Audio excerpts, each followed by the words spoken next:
Hello, my sleepy heads. It's good to have you back on History for Sleep. You know those nights when your mind won't stop wandering, when you've already watched Sleepless Historian, Boring History Sleep, Historian Sleepy, Dreamoria, maybe even any sleep video channel. But you're still awake, still searching for one more story to drift away with? Then this one's for you. Because tonight, we're not just falling asleep. We slip softly into a world long before walls and cities, where shadows stretched wide across forests and plains, and every flicker of light from fire or torch offered fragile comfort. It is a realm where each rustle could signal danger, where early humans huddled together, listening, watching, and only the gentle warmth of shared vigilance stood between safety and the night.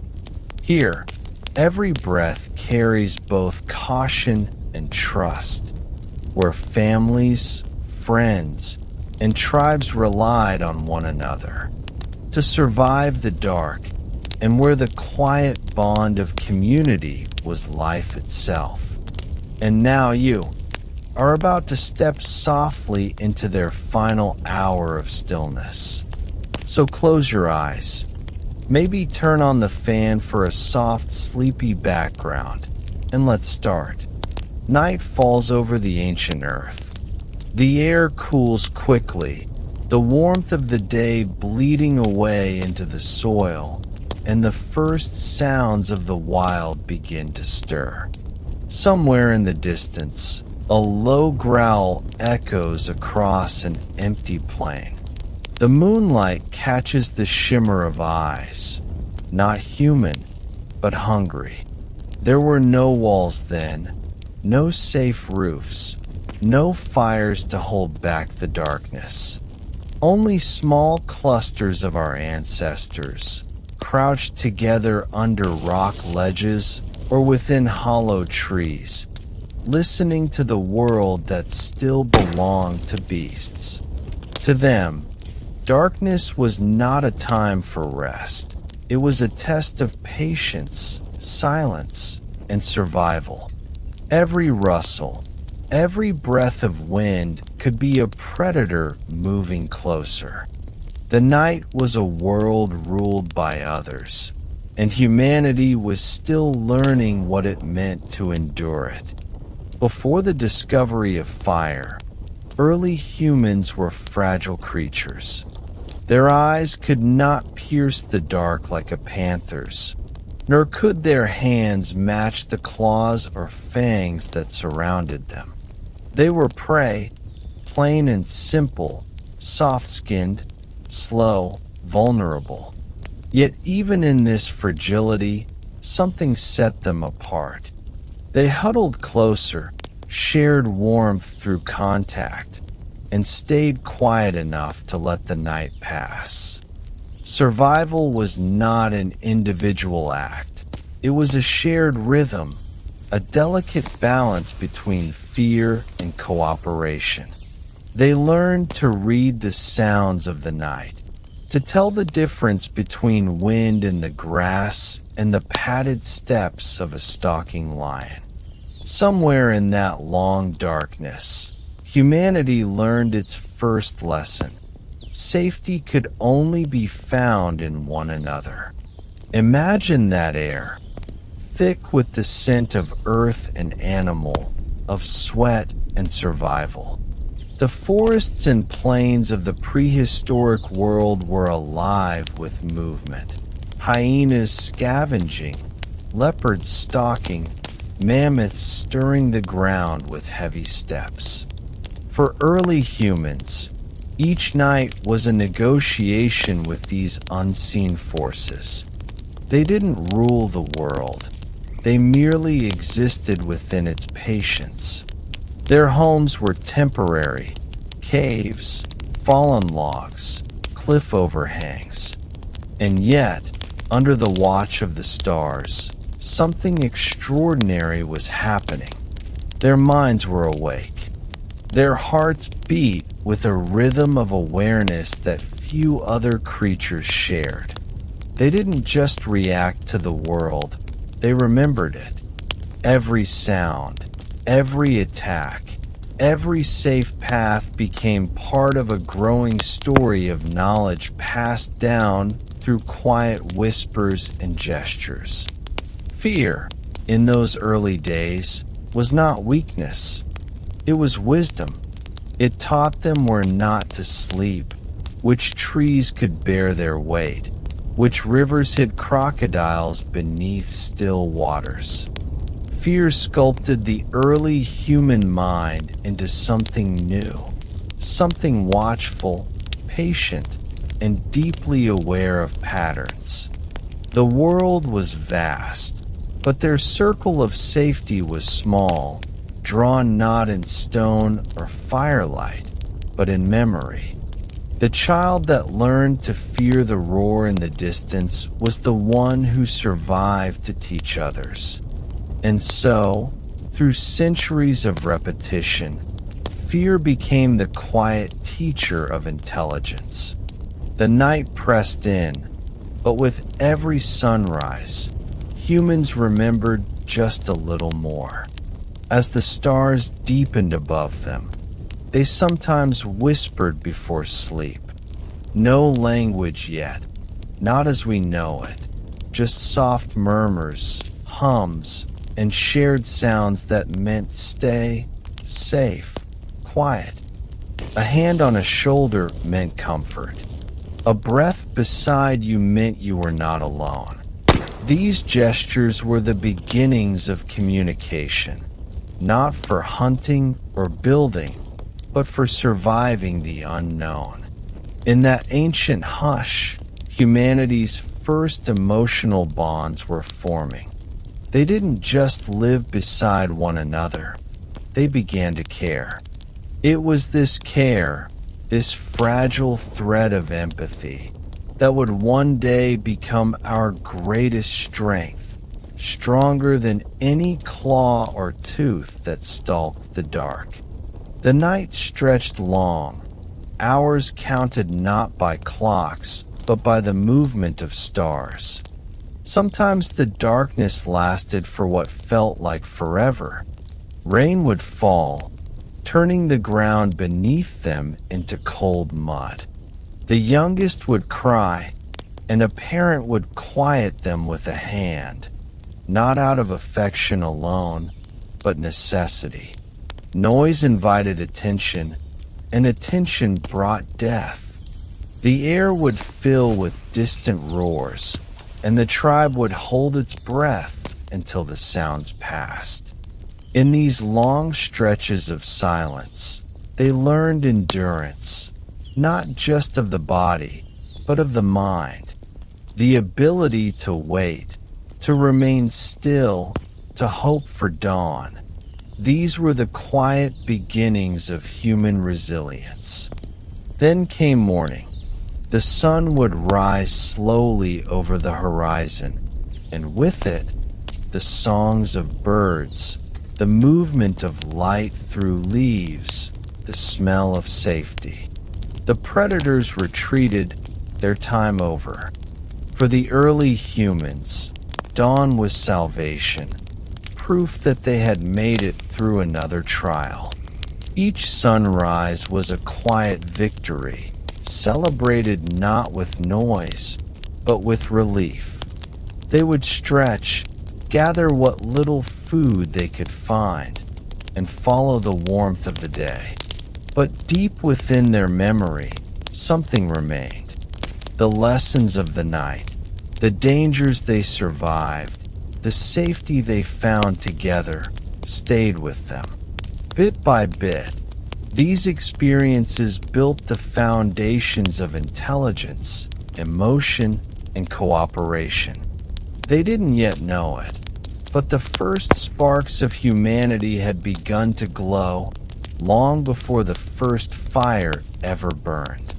Long before the tools, before the fire, before the stories told in caves, there was this, a group of frightened, fragile beings sitting together in the dark, trusting one another to see the morning. It's easy now to forget how close we came to disappearing, how easily the wild could have erased us. But the reason we're here is written in that instinct, the ancient, quiet courage to stay close when the world felt too large. Humanity began not with the first invention or discovery, but with that shared heartbeat in the dark. The night once ruled the earth, but even then, the smallest light was growing, not in the sky, but within them. Long before names, before words, before stories, there was a trembling awareness that lived within our ancestors, a feeling that they were being watched. The world they knew was not quiet, not safe, not made for them. The land itself pulsed with danger. Lions twice the size of those we know now ruled the grasslands. Wolves hunted in packs that moved like rivers of teeth. Enormous birds circled the skies, capable of plucking a child from the ground without a sound. The world did not care for humans then. They were new, small, soft things, slow compared to beasts, fragile against claws and cold. And yet, somehow, they survived. Because deep inside them, a new kind of intelligence was beginning to whisper. Remember, hide, protect, endure. It was not bravery that kept them alive. It was fear. Fear in those early days wasn't an emotion. It was a language. Every sound meant something. The snap of a branch meant danger. The silence of birds meant a predator nearby. Early humans learned to listen with their whole bodies. Ears tilted to the wind, muscles frozen mid-breath. A heartbeat could give them away. The instinct that runs through us even now, the chill that crawls up your spine in darkness, was once a survival tool. It was the sound of life whispering, "Stay still, don't move, not yet." When the darkness thickened, they huddled together, pressing close enough to feel each other's trembling. Fear was not shameful, it was sacred. It meant they understood the balance of the world, that they were part of a chain, not its master. Picture the eyes that watched them, golden eyes low in the grass. A slow, steady breath between the stalks of tall savanna reeds. The great cats of the Pleistocene were not like the lions of today. They were larger, heavier, stronger, kings of an untamed earth. Even a whisper of movement could draw their gaze. Humans had no claws to defend themselves, no fangs to strike back, and no shelter but one another. When the wind carried the scent of death, they moved without sound, sometimes abandoning the old, the weak, the wounded. It was a cruelty born not of malice, but of the unbreakable law of survival. The wild had no mercy, and yet within the human heart, mercy began to form. Even as they fled, some stayed behind. A mother shielding a child, a brother refusing to run. It was within these moments of terror that humanity's compassion was born, a defiance against the darkness itself. There was no fire yet, no weapon bright enough to hold the wild at bay. When night fell, they did not conquer it, they endured it. The moon became their guardian, the stars their silent watchers. Their eyes strained in the dim glow, their bodies pressed together for warmth, breath mixing with the cold air. Each night was an act of faith that the sun would rise again. They learned the terrain, memorizing safe paths, the dens of predators, the caves with narrow entrances that could be guarded with stones. When rain poured, they waited it out in silence, listening to the growls that echoed in the distance. Every sound etched deeper into memory. Every escape carved another lesson into the slow, evolving mind of humankind. The first humans learned through loss. They watched as one among them disappeared into the darkness, a flash of movement, a scream, then silence. And though grief as we know it had no words yet, it lived in their stillness. They would linger by the place of the attack, sniffing the air, looking for signs of what had come. The smell of blood, the prints in the soil, these became the first language of evidence. They began to understand cause and effect. That sound brings danger, that stillness brings survival. In those silent hours after death, they were inventing awareness. Not the cold instinct of beasts, but something deeper, the beginning of reflection. They remembered the lost ones. They began, slowly, to learn from sorrow. In time, fear became more than reaction. It became planning. They started to move as one, choosing their sleeping places by the terrain. The highest rocks, the thickest roots, the caves that smelled only of stone. They learned to keep sentinels awake while others slept. The first form of shared protection. One listened while the others dreamed, a heartbeat away from danger. These night watchers were the ancestors of all guardians, soldiers, and parents who sit awake beside their children. They listened for the smallest sound, a breath, a shift of soil, and if danger approached, they would rouse the others quietly, with touch, not voice. Through fear, they invented watchfulness. Through danger, they learned duty. Courage did not mean the absence of fear. It meant facing it again each night. The ones who survived were not those who felt no fear, but those who moved through it with purpose. They began to test their surroundings, throwing stones, making noise from a distance to see what stirred. This small act, to observe before acting, separated them from every other creature of the wild. It was not strength that saved humanity, but curiosity guided by fear. Even the smallest gesture, a cautious glance, a shared warning, became part of their growing wisdom. They were learning the first rule of survival, that the mind was the sharpest weapon. There were creatures in that world we can barely imagine now.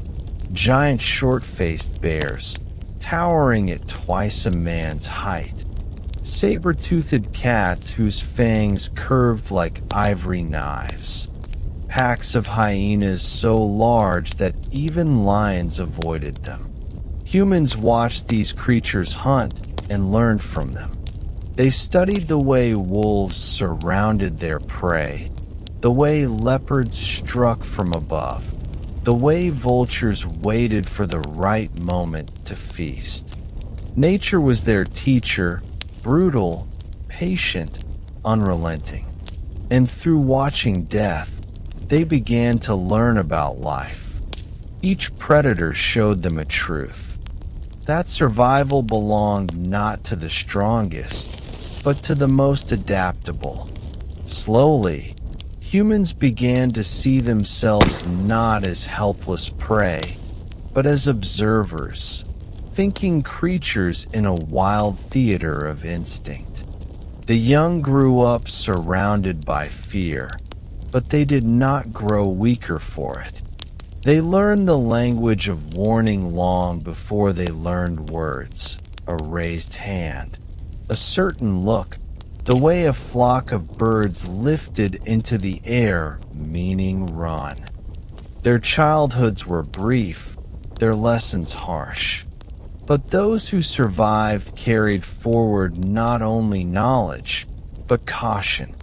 Every generation became slightly wiser, more attuned to the rhythms of danger. What we now call intuition, that subtle pull that tells you something isn't right, was born in those ancient hearts. It is their voice that still speaks in us when we sense we are being watched, when we pause at a sound in the night. Fear never left humanity. It simply evolved into awareness. When dawn came after a night of danger, they would gather around the remains of safety, around one another.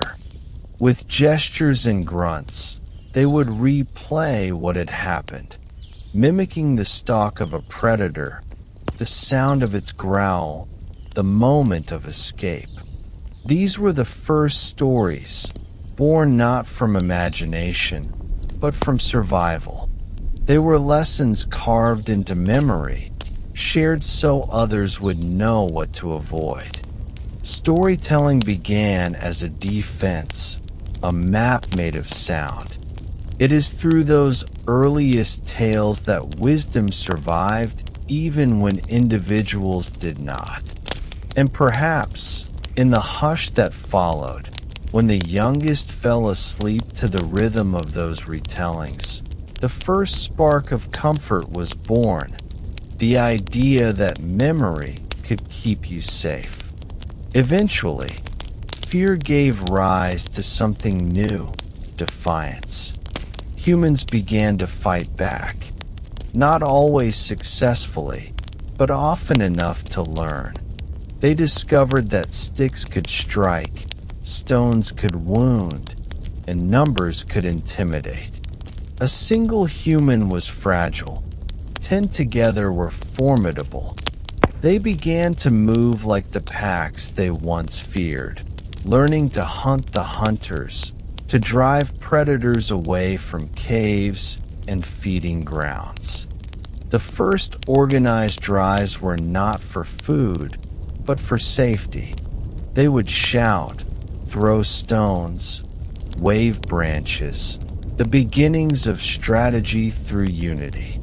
It was the birth of confidence, small and flickering, but enough to change everything. Fear had taught them to survive. Courage would soon teach them to endure. Still, even as they began to fight back, the fear of eyes in the dark never left them.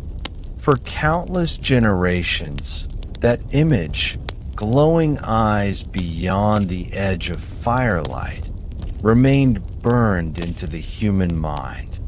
It became myth, instinct, and later story. Even now, when we sit in a dark forest or wake from a nightmare of being chased, we feel that same pulse of ancient memory. It is not imagination, it is inheritance.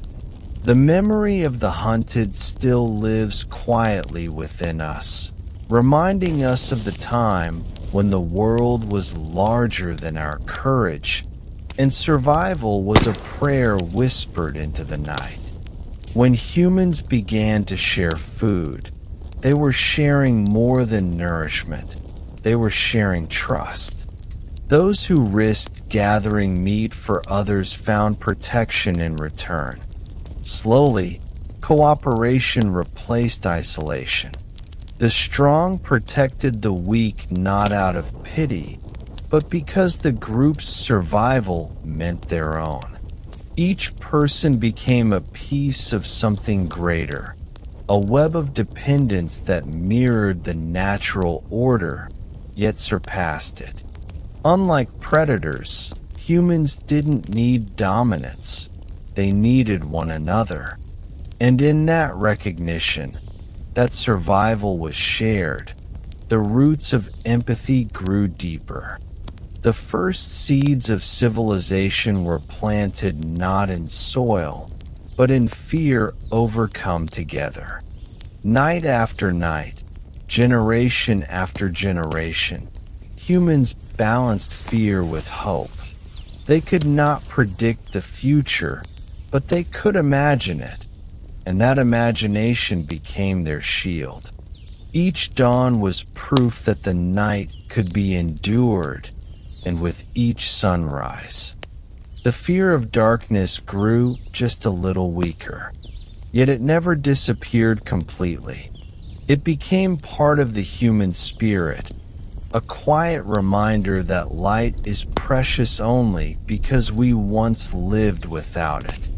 Even now, as we sleep behind locked doors and glowing screens, some ancient part of us still listens to the dark. It waits, it watches, it remembers. Close your eyes for a moment. Imagine the crackling of unseen branches, the whisper of wind through tall grass, the distant roar of something vast and hungry. Feel the pulse of fear rise, that small, instinctive tightening in your chest. That is not modern anxiety. It is the oldest inheritance of our species. It is the same fear that kept your ancestors alive when the world was teeth and shadow. And though we have tamed the wild, built cities, and claimed dominion, that whisper still remains, not as terror, but as reverence. Because once we were prey, and in surviving, we learned not only to fight, but to feel, to care, to remember, to imagine. Fear was not the end of humanity. It was its beginning. As the last rays of dusk faded from the prehistoric sky, the early humans gathered once more, their bodies curled close, their hearts steadying in rhythm. Somewhere out there, the predators moved again. The earth smelled of dust and danger. But this time, something new was stirring in their minds, an idea they could not yet name. The spark of curiosity that wondered if light could be made, if warmth could be summoned, if night could be held back. They did not yet know what fire was, but they dreamed of it. And that dream, that fragile thought born from fear, would one day change the fate of all who followed. When we look into a campfire today, we are not merely seeing flames. We are seeing memory, the answer to the first fear. Every flicker is a reflection of the countless nights our ancestors endured, trembling beneath the stars. The warmth we feel is the warmth they once prayed for. Every spark that rises into the air is a piece of their victory. The triumph of fragile beings who faced a world of giants and survived. The night no longer rules us, but we still honor it. Because once, before firelight, before safety, before civilization, the night was the teacher that shaped the human soul. The morning light falls softly over a plain of stone and grass. The wind carries the scent of dew and smoke, faint traces of old campfires, burned out long before dawn. Across this wide, untamed earth, small groups of humans are stirring. They are few, scattered bands of wanderers bound not by law or borders, but by survival. Their faces are tired, their hands calloused from the cold. Yet when one rises, the others follow. They do not yet know what it means to be a tribe in the way we understand it, but they are beginning to live as one, not alone, but together. The world around them is still ruled by beasts, but within their small circles of care, something stronger than fear has begun to form: trust. For millions of years, life on Earth had been ruled by teeth and speed, by the law of the strongest. But humans, small and slow, were rewriting that law in silence. A single man could not fend off a predator. A single woman could not gather enough food to last the week. But 10 together could. They began to divide their efforts. One to watch, one to gather, one to care for the children, another to scout the paths ahead. The tasks were uneven, but the outcome was shared. For the first time, survival became a collective effort. It wasn't power that kept them alive. It was cooperation, a force invisible but greater than any fang or claw. Before words, there was touch, a hand on the shoulder to calm fear, a quiet hum to call another's attention. The language of early humanity was made not of sentences, but of small, meaningful gestures, each one a thread that held them together. When one was injured, others carried them. When food was scarce, what little there was would be shared among the smallest and weakest first. This wasn't kindness as we think of it. It was necessity, but from necessity, compassion grew. Through these small acts of care, humans began to form something no other creature possessed: empathy. It was the invisible fire that warmed them long before flames lit the dark. At night, they no longer slept scattered. They began to sleep in circles, their bodies forming barriers around their children. The outermost ones were the strongest, those who could wake and defend the rest. In these sleeping circles, a rhythm of breathing filled the air, dozens of hearts beating in slow harmony. It was in these quiet moments that trust deepened. The night, once the enemy, became a shared experience. To sleep close was not only warmth, but a silent agreement. I will protect you while you dream. Within this promise, the foundations of human society were laid, not through words, but through the quiet exchange of safety. Every group had its gatherers, those who knew which roots to dig, which berries to eat, which rivers were safe. Others were hunters, tracking the faintest prints in the soil. Some became toolmakers, shaping stone edges with patient hands. This division of labor wasn't planned. It simply emerged as naturally as breath. When one task failed, another succeeded. When one fell ill, another stepped forward.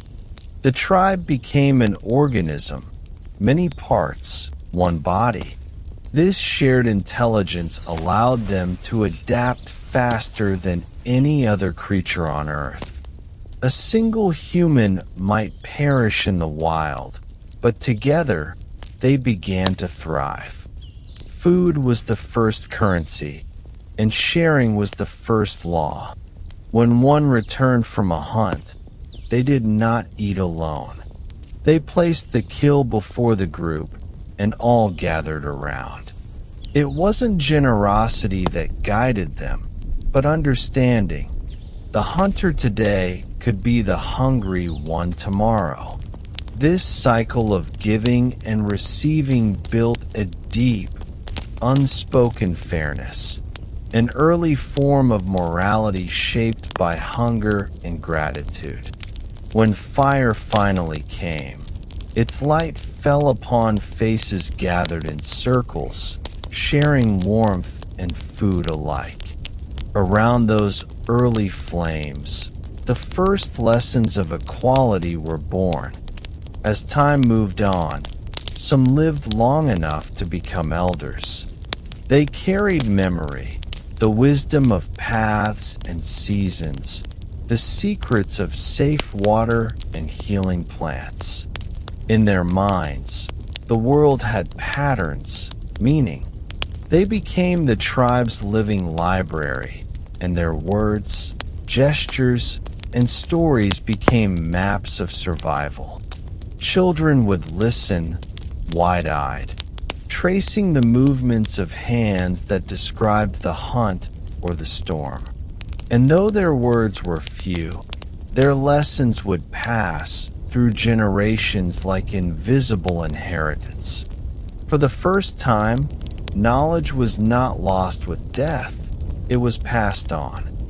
This continuity, fragile yet enduring, was the true birth of culture.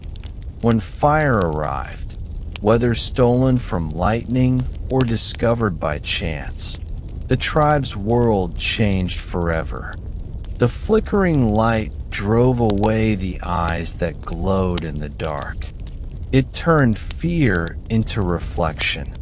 They gathered close, staring at the dancing shapes on the walls, hearing the crackle as if it spoke in tongues older than speech. Fire became more than warmth. It became a mirror. Within its glow, they saw their own faces and the faces of those they loved. They saw their tribe as something greater than survival, a family forged by fear, trust, and the soft promise of dawn. Around that first fire, humanity found itself. The more they worked together, the more the world changed around them. They began to move with purpose, setting traps, coordinating hunts, signaling across distances with calls and gestures. The pack became an army, not of violence, but of cooperation. Predators that once stalked them now avoided their scent. Their unity had become power, and as they thrived, their numbers grew.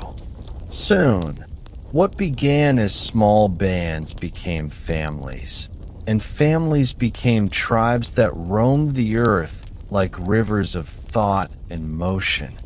The strength that came from cooperation reshaped the balance of nature itself. With unity came something even deeper: loyalty. It was no longer just survival that bound them together, but affection, the pull of belonging. They began to recognize familiar faces, to miss the ones who wandered too far, to mourn those who didn't return. Loyalty was the first emotion that made death matter. It made each loss heavier, but also each life more precious. The bonds of tribe became sacred, invisible roots connecting hearts across danger and distance. Loyalty, once a byproduct of fear, became the quiet engine of civilization. It taught humans that togetherness was not weakness, it was destiny. Every tribe had its watchers, the ones who stayed awake when others slept, sitting by the fire's edge, staring into the dark. They would listen to the wind, watch for movement, and whisper warnings if danger came. Over time, this role became ritual. The watcher was not just protector, but storyteller. the one who knew the night and spoke of what lay beyond it. When dawn came, they would describe what they'd heard: the growl of a lion, the cry of a distant pack, the silence that followed. These nightly accounts became the first oral traditions, the earliest seeds of myth. From watchfulness, stories were born.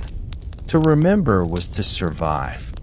The tribe began to mark stones, scratch symbols, draw images of hunts and animals upon cave walls. These were not art as we see it now. They were memory made visible. Each line carried a message. This creature is dangerous. This one feeds us. This path leads home. Through these marks, knowledge transcended death. A child who'd never seen the hunt could still learn from its image. Memory, once fleeting, became permanent, and through it, the tribe became more than flesh. It became a story that could not be erased. Even in hardship, love found a way. Two hands intertwined before sleep, a parent singing in low hums to calm a frightened child, a friend offering the last bite of food. These were the earliest forms of love we know. Not romantic, not poetic, but essential. In a world that could end with a single roar in the dark, these small moments gave life meaning. Love was not luxury, it was survival. It made them fight harder, endure longer, and see beyond themselves. In those quiet moments of tenderness, humanity became truly human. But togetherness carried burdens too. More people meant more mouths to feed, more disputes, more danger of disease. Sometimes tribes split apart, differences in leadership, hunger, or fear driving them away. Yet even then, the memory of unity lingered. They would search for new companions, new safety in others. The instinct to belong never left. Wherever they went, they formed circles again. Humanity's greatest fear became not the predator, but loneliness, the ache of being without a tribe. And so, even in exile, they sought one another. The longing for connection was stronger than hunger itself. Within each tribe, roles deepened. Some became healers, those who learned which herbs soothed pain, which roots stopped bleeding. Others became guides, the ones whose eyes could read the stars, whose intuition led the tribe to safety. These were the first leaders, not rulers, but caretakers. Leadership was born not from dominance, but trust. The one who listened best, who shared most, who protected the weak, became the heart of the group. The tribe began to follow not the strongest, but the wisest. This shift, from fear to guidance, from power to wisdom, marked the true evolution of the human spirit. Imagine it now, a tribe beneath the open sky, their fire flickering against the dark. Children asleep beside parents, hunters sharpening stones, the watcher humming softly as sparks rise like tiny stars. The sound of breathing, of crackling wood, of life lived in harmony. Above them, the same constellations we see today, ancient and silent witnesses to the birth of community. In that glowing circle of warmth, they are not just surviving, they are dreaming.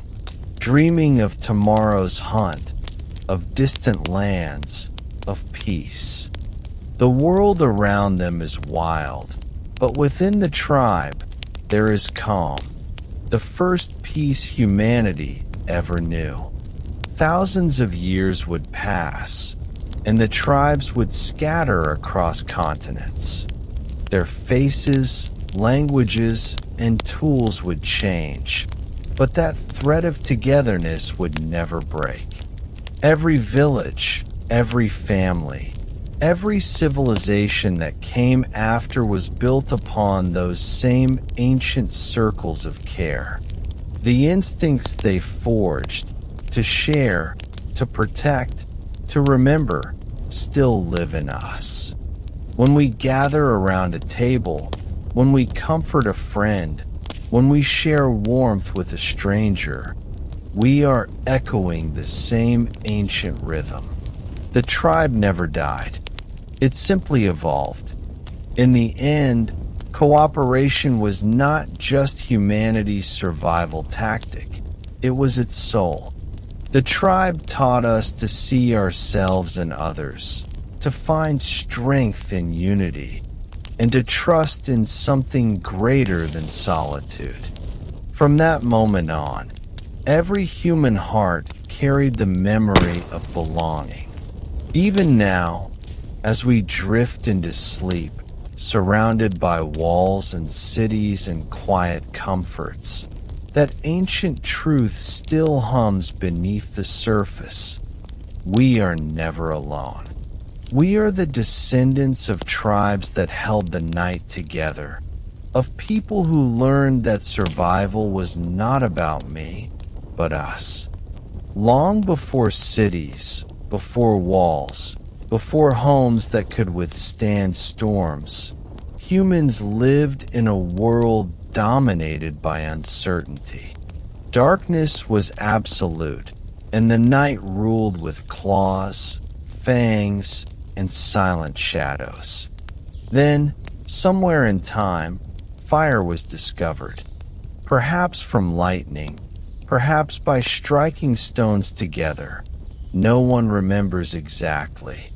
But when it appeared, flickering against the vast night, it was as if the world had finally offered humanity a chance to breathe. That first flame was more than warmth. It was a beacon of safety, a fragile circle of light in a sea of danger. Around it, humans began to gather, to feel a courage that had been impossible before, and to imagine what life could be beyond mere survival. The first fire did more than illuminate. It reshaped their relationships. They huddled close, bodies pressed against one another, sharing heat and comfort. The warmth became a gentle embrace against the cold, a companion against fear. Conversations, soft and murmured, passed between them, though not in words as we know them, but in gestures, grunts, and shared glances. They watched the flames dance, hypnotized, feeling their shadows flicker across the faces of their companions. In those moments, safety became a shared experience. The night still held dangers, but within the circle of fire, a new emotion took root: trust. Fire alone was not enough. The wind could snuff it out, rain could drown it, predators could close in despite its warmth. So humans sought shelter: caves, overhangs, fallen trees. Each space offered not just protection from the elements, but a place to hold the fire close. They learned the contours of the land, the spots where predators rarely ventured, the hollows that provided concealment. These were the earliest homes, temporary, fragile, yet monumental in their meaning. Shelter became a promise that humans could endure, that the night would not consume them entirely. that life could exist in measured safety, even amidst chaos. Fire cast shadows that moved like living things on cave walls. Humans watched them for hours, captivated by their fluid shapes. Perhaps they saw animals, perhaps they saw themselves, perhaps something else entirely. These shadows were more than entertainment. They were lessons in observation, in patience, in anticipation. The flickering shapes mirrored the movement of predators outside, teaching them vigilance even in comfort. In these quiet hours, humans were learning to interpret the world, to notice detail, to prepare without panic. The flame illuminated not only the cave, but the mind itself, revealing the beginnings of reflection and understanding. With fire came roles and responsibilities. Someone always needed to watch the flames, to keep embers alive through the night. Others kept watch for danger beyond the circle of light. The first guardians of fire were not warriors in the sense we understand today. They were caretakers of safety. They learned to read the night, to detect movement, to anticipate threat. In their vigilance, the tribe's survival became a shared duty. The fire demanded attention, but in return, it offered protection, a fragile shield that required care, patience, and unity. It was the first lesson in responsibility beyond self. As nights passed, humans learned more from the fire than they could from the darkness alone. They discovered warmth as a resource, smoke as a signal, and light as a warning. A spark on a high rock could alert them to rain or predator. The circle of fire became a classroom, where observation taught them to anticipate, to plan, to cooperate. Even the youngest of the tribe could learn by sitting quietly, watching elders tend the flame, noting the rhythm of attention and movement. Every ember carried knowledge. Every flicker was a lesson in safety, endurance, and awareness. The earliest humans soon realized that fire could do more than keep them warm. Stones could be heated to shape tools. Meat could be softened and preserved. Insects could be driven away, and predators could be warned or warded off by the smoke and noise. The flame became a weapon without claws, a shield without walls. Its discovery shifted the balance between humans and the world around them. Suddenly, survival was no longer purely reactive. It became proactive. Humans could now influence their surroundings, shaping safety in ways that no other animal could. Nighttime gatherings around fire also birthed the first stories. The flickering light encouraged imagination, reflection, and recollection. They acted out hunts, mimicked the calls of animals, and shared experiences of the day. Though not yet language as we know it, these early narratives preserved knowledge.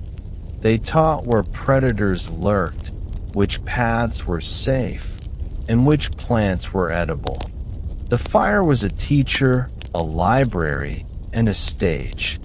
Within the circle of light, humans could practice survival, dream possibilities, and pass wisdom to the next generation.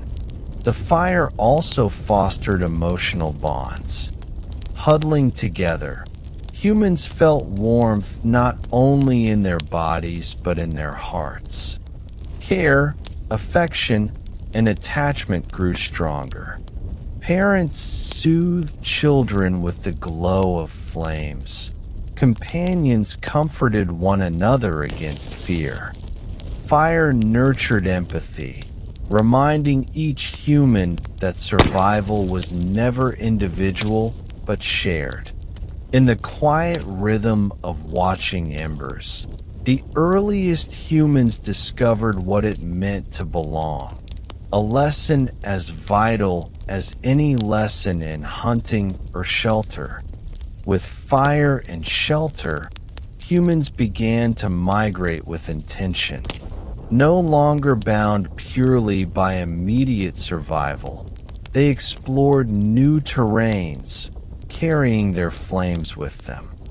Fire allowed them to settle temporarily in colder regions, to push further from rivers and forests, to live where previously predators had dominated. The circle of light traveled with them, a portable comfort that made the world less hostile. Fire became a companion, a guide, and a signal to others, marking territories, warning travelers, and uniting groups through shared warmth. Shelter, combined with fire, transformed small bands into communities. People slept close together in caves or constructed rudimentary huts from branches and leaves.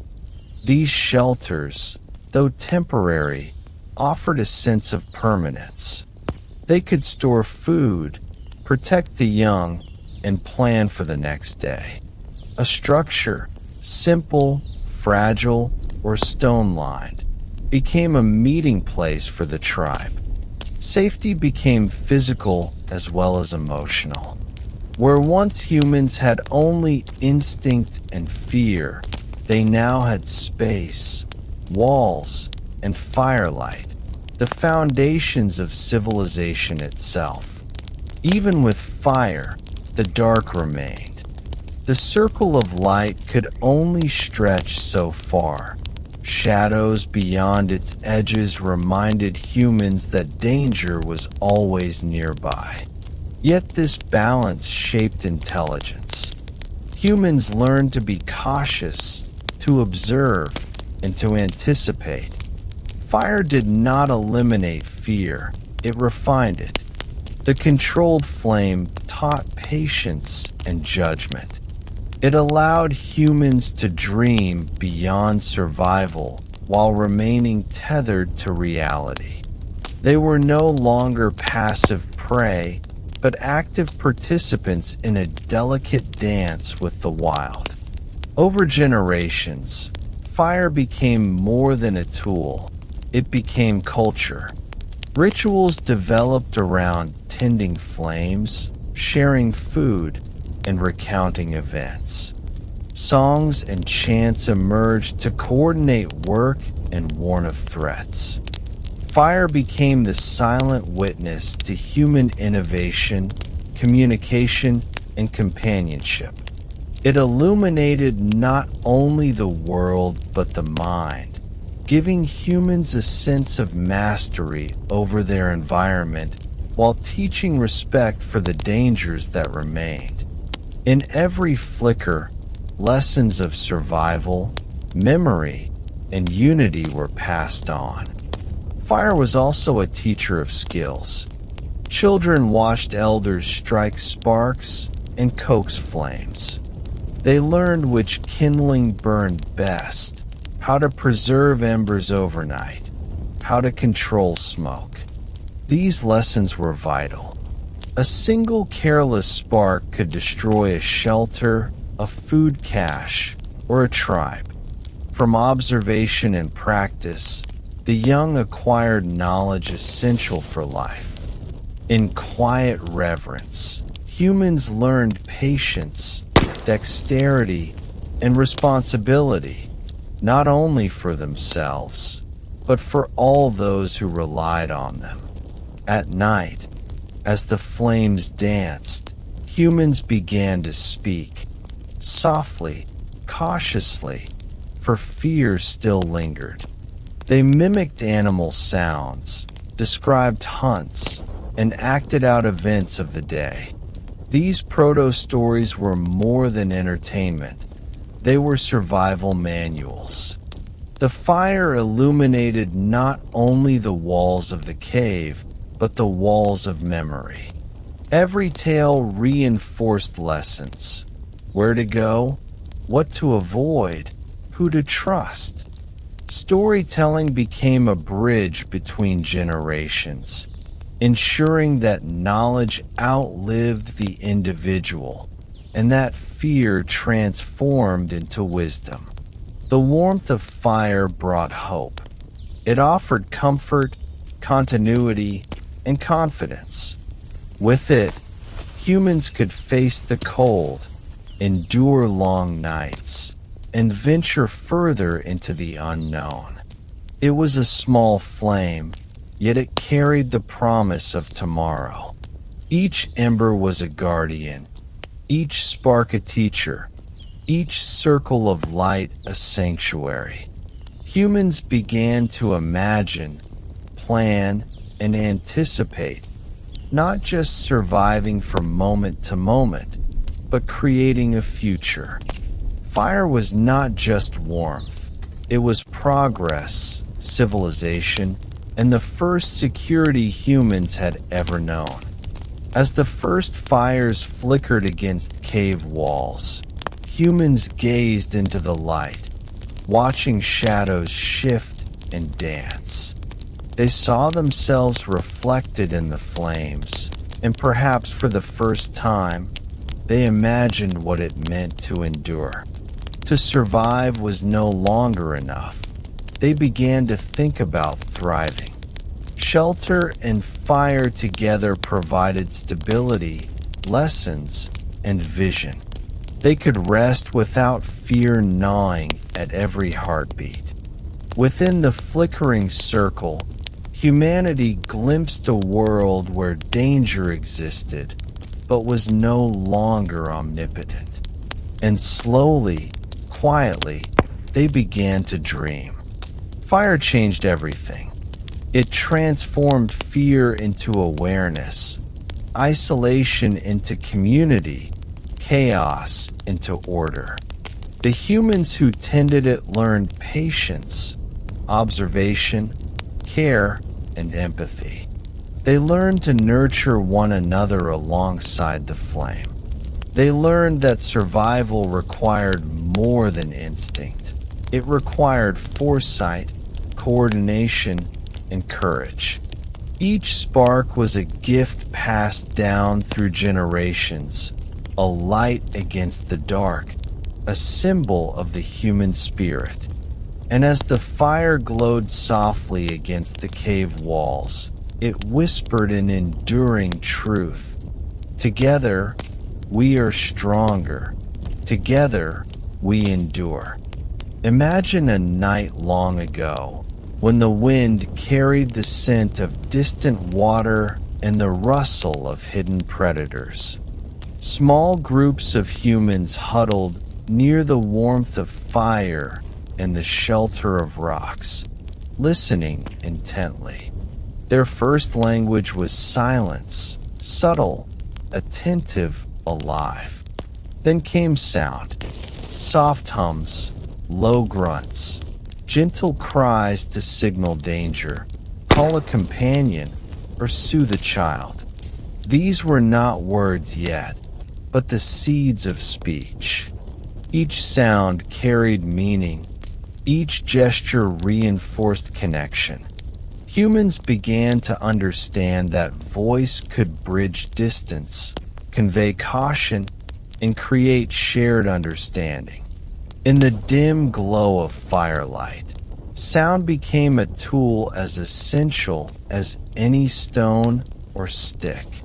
Communication emerged not for convenience, but for life itself. A warning grunt could mean the difference between capture and escape, between injury and survival. Early humans learned to signal with tone, pitch, and rhythm, conveying urgency, curiosity, or reassurance. These signals allowed groups to move together, to hunt together, and to protect one another against predators far larger and stronger than themselves. Over time, these sounds became more nuanced, more precise. Humans began to speak without words, sharing complex ideas through gestures, facial expressions, and shared attention. The first language was born not in stories, but in the urgent need to endure. Alongside communication, empathy quietly emerged. Early humans observed one another's pain, fear, and fatigue, responding not only out of necessity, but with care. When one fell ill or was injured, others brought food, comforted them, or stayed awake to protect them. Empathy became survival. Groups that cared for one another lived longer, grew stronger, and transmitted knowledge more reliably. The emotional bonds formed in these vulnerable moments were as critical as the skills of hunting or fire-making. Compassion, first a tool for survival, evolved into an instinctive rhythm of human life. Cooperation was born from necessity, guided by the quiet pulse of empathy. Groups organized themselves for hunts, shared gathered food, and defended one another against night's dangers. Leadership emerged, not through dominance, but through trust and competence. Those who could calm fear, convey meaning, and act decisively became natural guides. Tasks were divided. One watches the fire, another gathers water, others care for the young. These early social structures were the first steps towards civilization, built on communication, mutual understanding, and shared responsibility. Storytelling emerged as a natural extension of this communication. Around the fire, humans would act out hunts, mimic predators, and recount daily experiences. Though not yet formal language, these gestures preserved knowledge, teaching the young and reinforcing group memory. Stories helped maintain social cohesion, passing lessons of danger, caution, and survival. They were rehearsals for the unknown, preparing each generation to navigate a world of both threats and opportunities. In this quiet exchange, humans began to connect not only with the present, but with the past and future. Through communication and empathy, humans developed emotional intelligence. They could read a friend's fear, a child's curiosity, or a companion's hesitation. This awareness allowed coordination in hunting, defense, and caregiving. Emotional intelligence was survival itself, a silent language of signals and responses that enhanced the group's resilience. They learned that emotions, like fire or stone, could be tools to protect, to teach, and to bond. The mind expanded alongside the heart, building an invisible network of understanding that extended beyond words. Groups began to form alliances beyond immediate family or band. Cooperation extended to neighboring tribes, fostering trade, shared protection, and knowledge exchange. Language, empathy, and trust allowed humans to navigate complex social networks. Through alliances, they could share resources, coordinate hunts, and warn each other of danger. These early alliances were fragile, maintained through gestures, signals, and early social rules. Yet they laid the groundwork for larger communities, demonstrating that survival depended not just on individual skill, but on the ability to connect across distance, danger, and difference. Even in these early days, tension and conflict arose. Scarce resources, misunderstandings, or competition could spark disputes. But communication allowed resolution. Gestures, sounds, and attention signaled negotiation, compromise, or warning. Empathy softened conflicts. Trust guided decision-making. Groups that could manage disagreement endured, while those that could not often disbanded. Early humans were learning that social intelligence, the ability to navigate relationships, was as vital as physical skill. Cooperation and conflict management became twin tools in the art of survival. Rituals began to form around shared experience. Fire tending, hunting sequences, and night watches became structured patterns. Certain sounds or gestures gained special meaning. A drum of stones might signal a hunt. A raised hand could mark danger. These rituals reinforced unity, preserved knowledge, and anchored emotions. They were early systems of communication that transcended immediate necessity, fostering cohesion and continuity. In the quiet rhythm of rituals, humans discovered the power of repetition, predictability, and shared attention. The young learned by watching, imitating, and listening. Caregivers demonstrated hunting techniques, fire tending, and navigation skills. Through repetition and gentle guidance, knowledge became embedded in memory. Teaching was not formal, it was immersive. Learning became intertwined with daily life, social bonds, and survival. These early teaching practices strengthened group resilience, ensuring that knowledge, skills, and safety passed from one generation to the next. Communication and empathy made learning possible. The fire and circle made it sustainable. Empathy became strategic. Those who understood the needs, fears, and intentions of others could coordinate hunts more effectively, care for the injured, and maintain harmony in the group. Emotional awareness allowed early humans to anticipate behavior, respond appropriately, and optimize cooperation. This subtle skill, the ability to feel with others while acting decisively, created a survival advantage that predators could never replicate. Humanity's strength was no longer in brute force alone, but in social intelligence. Communication and empathy enhanced vigilance. Night watchers could alert the group to threats using signals, and others would respond almost instinctively. The shared attention of many eyes and ears multiplied awareness.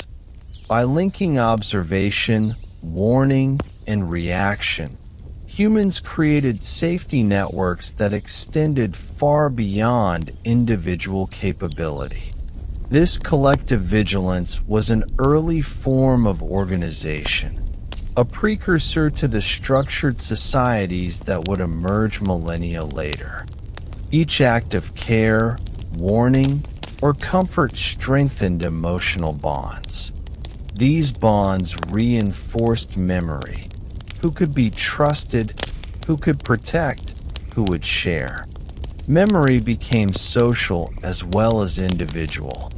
Experiences of danger and relief were remembered collectively, transmitted across time through gestures, sounds, and early storytelling. The group became a living archive, preserving both knowledge and emotional resonance. Empathy, once a tool of survival, now shaped identity, loyalty, and belonging. Disagreements were inevitable. Even the closest knit groups experienced tension over resources, leadership, or misunderstandings. Yet early humans were learning resolution. Gestures could calm anger, shared attention could de-escalate conflict, and empathy allowed understanding. Groups that mastered these subtle skills endured. Those that did not often dissolved.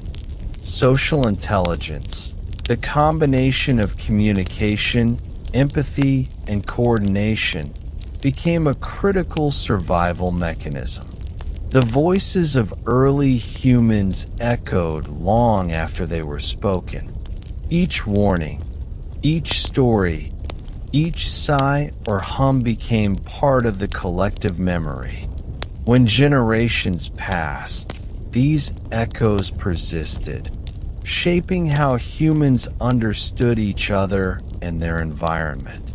The rhythm of shared voice became the first thread connecting past, present, and future.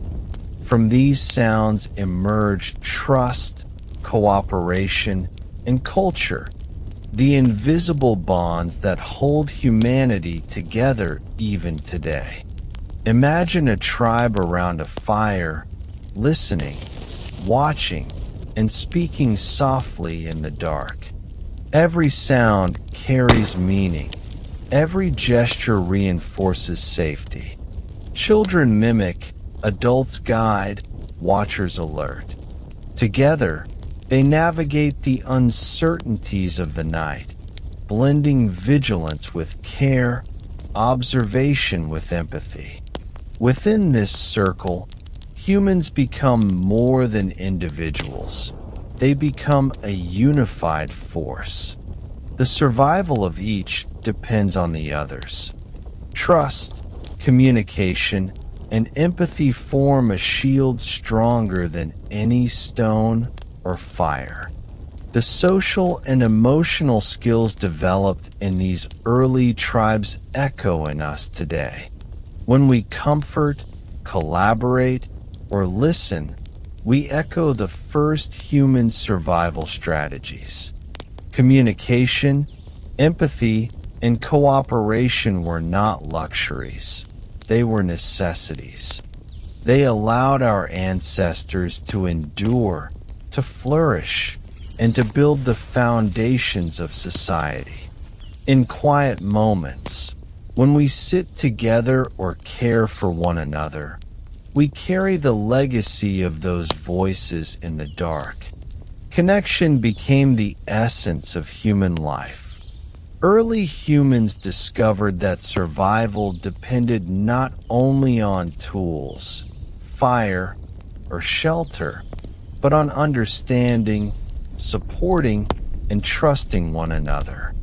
Their voices, gestures, and empathy created circles of safety, teaching the young and strengthening the tribe. This lesson endures. Together, humans are stronger, wiser, and more resilient. And as the night closes, we feel the echo of those ancient voices reminding us of the power of care, communication, and shared vigilance. The sun rises slowly over rolling plains and dense forests, casting long shadows across the land.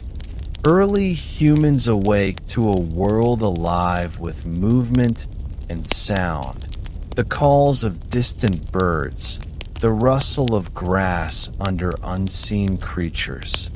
For them, the hunt is not merely a quest for food. It is an intimate dance with the environment. Every step, every gesture, every sound must be measured.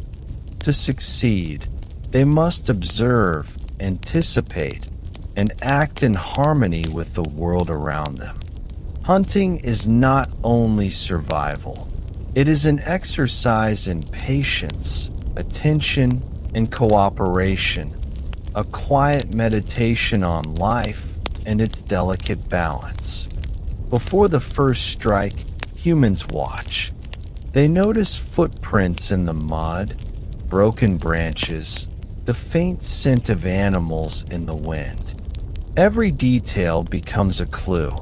They learn not to rush, to respect the subtle signs that nature provides.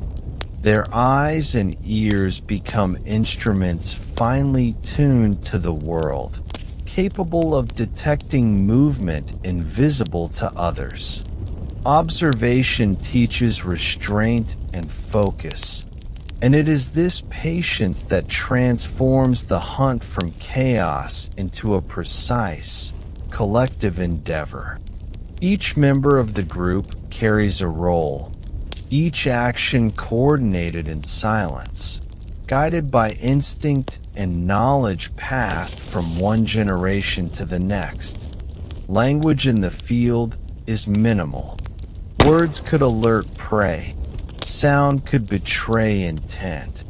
Instead, humans rely on gestures, glances, and shared awareness.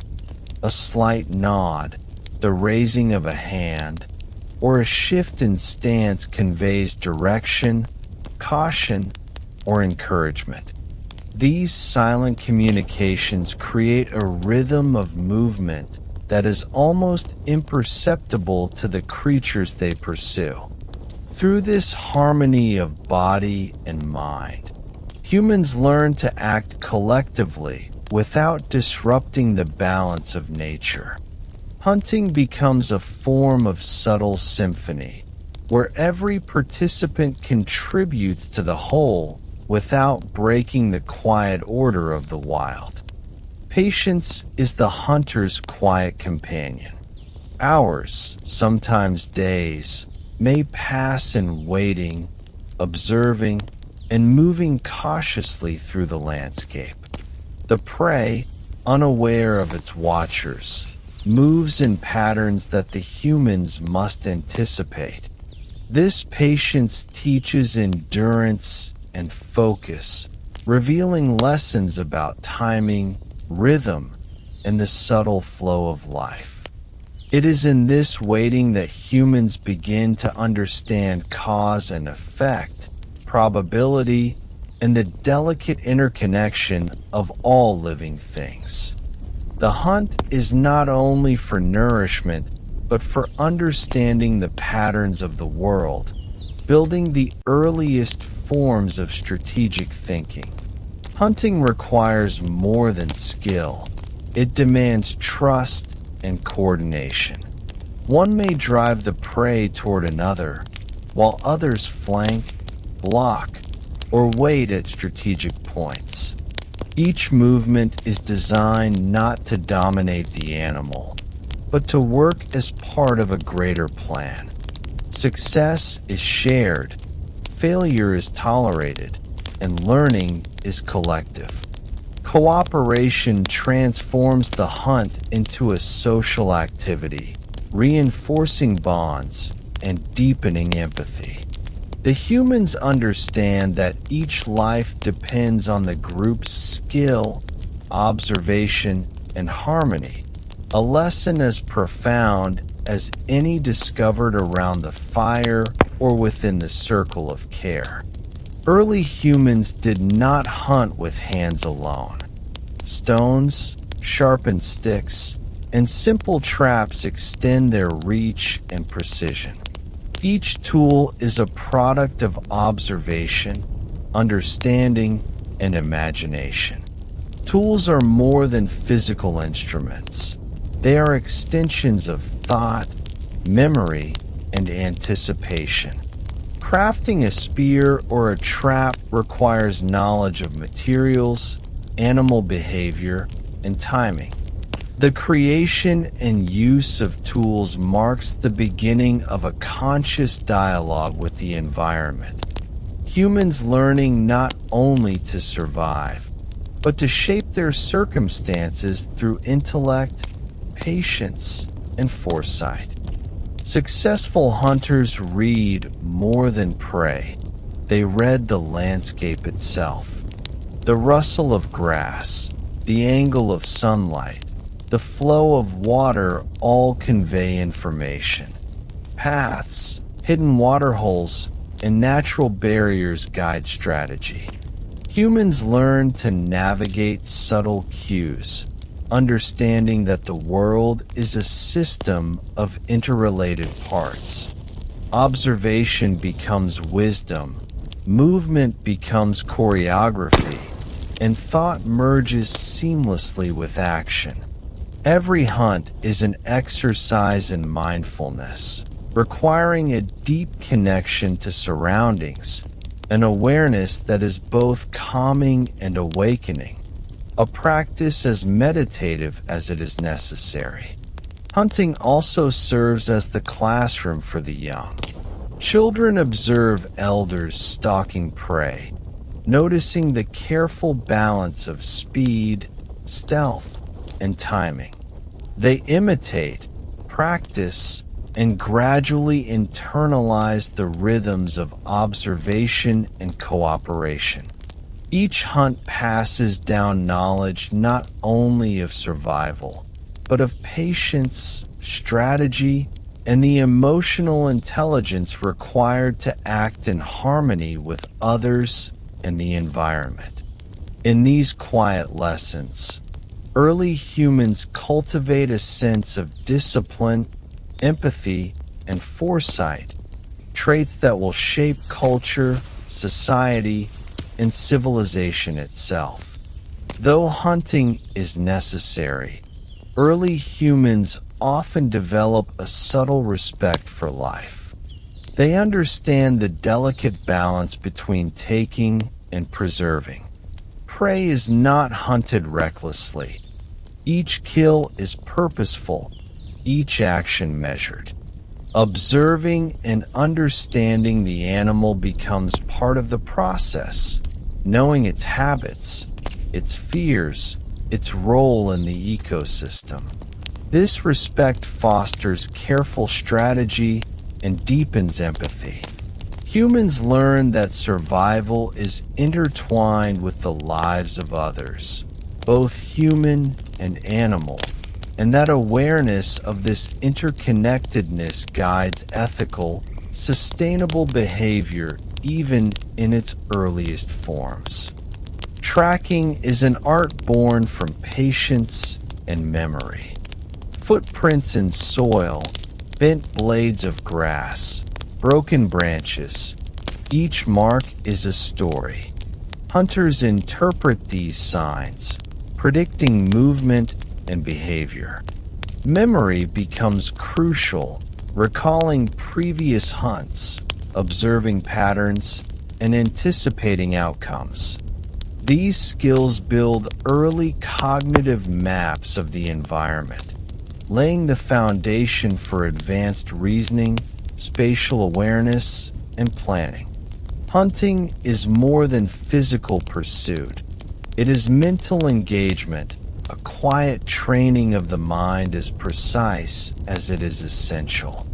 Empathy guides human strategy as much as observation does. Understanding the prey's perspective, its likely reactions, fears, and paths becomes vital. Hunters imagine themselves in the animal's place, predicting behavior with subtle intuition.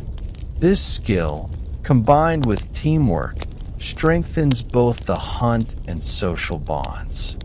Early humans learn that empathy extends beyond their own kind. It is a tool for survival, teaching caution, patience, and respect in equal measure. When the hunt succeeds, the group shares its bounty. Meat is divided, prepared, and consumed around fire and shelter. Celebration is quiet but profound, a recognition of skill, cooperation, and survival. Sharing strengthens bonds, reinforces roles, and teaches gratitude. The hunt, dangerous and exhausting, transforms into a moment of unity and reflection. Humans begin to understand that achievement is most meaningful when shared, a lesson that echoes through generations and civilizations yet to come. Not every hunt succeeds. Mistakes occur, prey escapes, or strategies fail.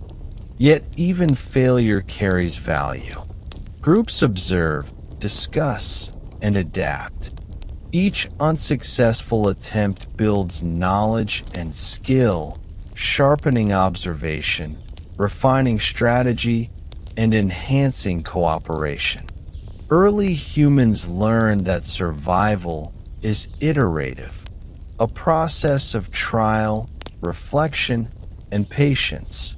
Failure becomes a teacher, cultivating resilience, humility, and collective intelligence that strengthens both mind and tribe. Hunting fosters harmony, not domination. Humans learn to move in rhythm with the land, to anticipate the natural order, and to respect patterns of life. Awareness of seasons, migration, and predator behavior guide strategy. Humans are both participants and observers, balancing action with observation. Through hunting, they cultivate patience, mindfulness, and an intimate understanding of their environment, a symbiosis that ensures survival and shapes the earliest forms of environmental wisdom. Over time, hunting develops ritual. Preparations, signals, and shared chants mark the beginning of expeditions. Returning with prey inspires ceremonies of thanks and sharing. Ritual reinforces social cohesion, preserves knowledge, and shapes cultural memory. Each hunt becomes a lesson in discipline, strategy, and unity, connecting the practical act of survival with the subtle rhythms of social and emotional life. Through hunting, early humans exercise reasoning, problem-solving, and foresight. They anticipate, adapt, and innovate. Tool use, tracking, and cooperation expand cognition. Observing patterns, predicting outcomes, and coordinating movements develop skills essential for language, culture, and societal growth. The hunt is thus more than a physical act. It is a meditation of thought, patience, and harmony with the world. Imagine the group in the twilight, moving silently through the forest. Every sense alert, yet calm. Every motion deliberate, yet fluid. The balance of waiting, watching, and moving creates a quiet rhythm, a meditation of the mind and body. This rhythm trains patience, discipline, and awareness, qualities that sustain life, nurture bonds, and create the foundation for community and culture. Hunting shapes not only survival but character, cognition, and society. Strategy, patience, empathy, and cooperation intertwine with observation, memory, and ritual to form the blueprint of humanity's evolution. The lessons learned in these quiet, careful moments echo through time, reminding us that human strength lies not in dominance, but in harmony with nature, with one another, and with the rhythms of life. Every modern act of collaboration, observation, or care carries the silent imprint of those first hunts. As the sun dips below the horizon, the world softens into shades of deep indigo and silver. Shadows lengthen across the plains, the forests quiet except for the rustle of unseen creatures. Night brings a delicate tension, a reminder that the day's security is temporary. Early humans, weary from their hunt or daily labor, return to the shelter of caves, overhangs, or rudimentary huts. They carry fire embers carefully, the glow a fragile line between warmth and cold, between comfort and danger.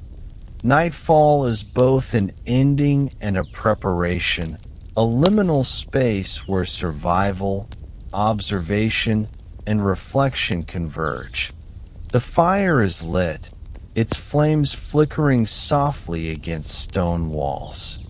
Around it, humans gather in close circles, bodies pressed together against the chill and the unseen threats beyond. The warmth of the flames comforts the body, while the presence of companions soothes the mind. Fire is a companion and a teacher, a witness to both quiet rest and alert vigilance.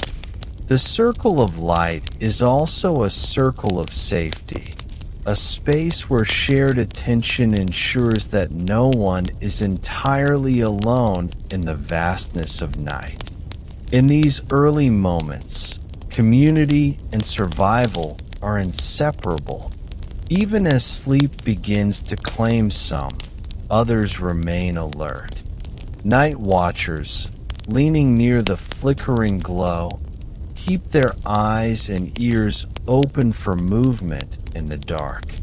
A snapping twig, a distant growl, the subtle shift of wind against trees, all are signals that require interpretation. These guardians are the first protectors of the night, combining observation, intuition, and experience. Their vigilance allows others to rest, knowing that the circle of fire is watched, that danger can be anticipated. Protection becomes a shared responsibility, a quiet act of care that binds the group together. Sleep in the prehistoric world is a fragile ritual, often broken by sound, scent, or instinct. Early humans adapt, resting in shifts, always aware of the unseen predators lurking beyond the firelight. Yet within the circle, calm emerges. The warmth of the flames, the rhythmic breathing of companions, and the quiet murmurs of reassurance create a cocoon of safety. Sleep is not merely a biological necessity. It becomes a gentle practice of trust and patience. The mind, soothed by firelight and companionship, begins to drift toward dreams, unburdened by the immediate fears of the night. The predators of night are many: wolves, large cats, and other unseen hunters. Early humans learn to respect their presence, understanding that survival does not require conquest, but careful attention and strategy. Knowledge of animal behavior, shared observation, and early warning systems allow humans to coexist with these dangers. The night is both teacher and threat, shaping intuition, patience, and cooperation. In every rustle, every distant howl, humans learn subtle lessons about awareness, timing, and the balance between fear and caution. Community vigilance is quiet and coordinated. Some maintain the fire, others keep watch, and yet others soothe the young or infirm. Every role is vital. Communication may be minimal, but it is precise. A soft gesture, a shift in posture, or a murmur conveys meaning without alerting threats. Together, humans create a dynamic system of protection that extends the circle of safety beyond the light. In this shared attentiveness, the night becomes less daunting, and the mind can rest, comforted by the silent knowledge that others are present, alert, and caring. Before sleep fully arrives, humans often share stories, softly recounting hunts, lessons, or the movements of animals. These proto-narratives preserve memory, instruct the young, and reinforce community bonds. The firelight casts dancing shadows across faces, turning storytelling into a meditative ritual. Stories connect the present to the past, teaching survival and imparting wisdom. In the hushed glow, voices rise and fall, lulling both listeners and narrators into reflection and calm. The ritual of story becomes an act of preservation, empathy, and gentle guidance into sleep. Huddled together, humans discover that the presence of others is as protective as any tool or flame. Companionship soothes the mind, alleviates fear, and reinforces the sense of belonging. Through simple gestures, the clasping of hands, a shared blanket of hides, the rhythmic rise and fall of breath, trust is affirmed. Sleep becomes not a surrender, but a gentle partnership between body, mind, and community. In these quiet circles, early humans discover that safety is as much emotional as physical, rooted in connection as much as in preparation. Night, with its darkness and quiet, teaches patience, awareness, and humility. The mind attunes to subtle sounds, shifting scents, and the rhythm of natural life. Sleep is interwoven with vigilance. Dreams carry echoes of observation and learning. Through nightfall, humans internalize the patterns of the world, recognizing that danger and comfort coexist. The darkness itself becomes a gentle mentor, teaching lessons about adaptation, harmony, and resilience that endure through generations. Trust is the quiet thread that holds the circle together. Those who maintain fire and watch, those who share warmth and care for the young, all create a cycle of mutual reliance. Sleep flows naturally within this rhythm. Humans learn that cooperation and vigilance are intertwined, that rest is only possible when trust is present. This simple, enduring lesson, that safety emerges from connection, is the foundation of community, empathy, and civilization itself. As the night deepens, dreams drift across the minds of the weary. Some dream of past hunts, of landscapes explored, of companions' faces illuminated by fire. Others dream of the rhythms of nature, the sway of trees, the whisper of wind, the soft approach of unseen creatures. Dreams serve as reflection, consolidating knowledge, and allowing the mind to process both fear and comfort. In this meditative state, humans internalize lessons learned from observation, cooperation, and empathy. Sleep becomes a bridge between experience and understanding, memory and insight.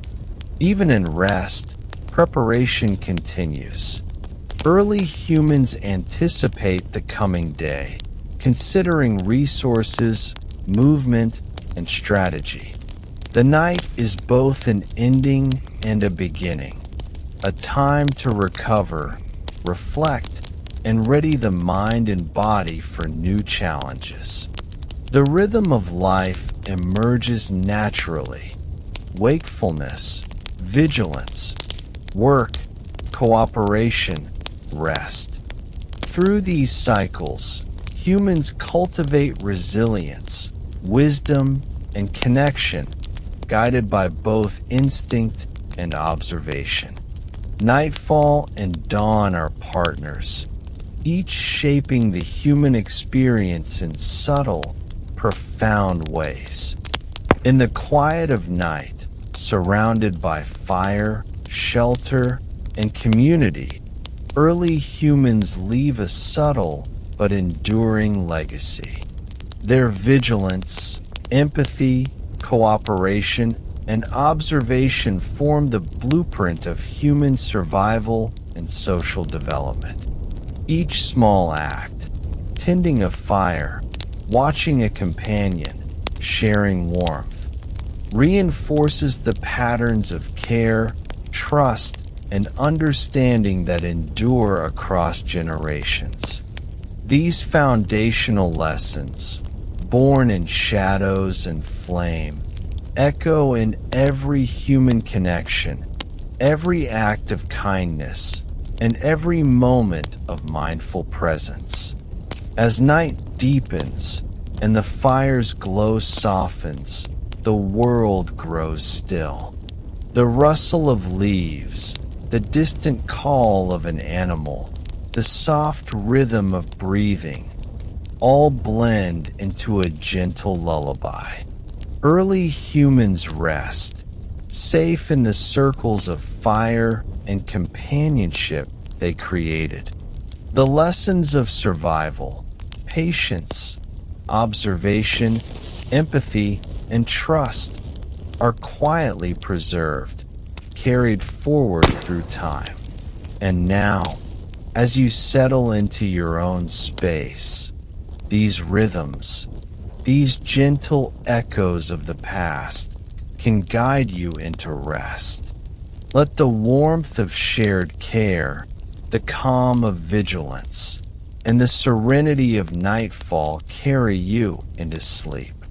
Close your eyes, breathe slowly, and drift gently into dreams, comforted by the enduring wisdom of our earliest ancestors.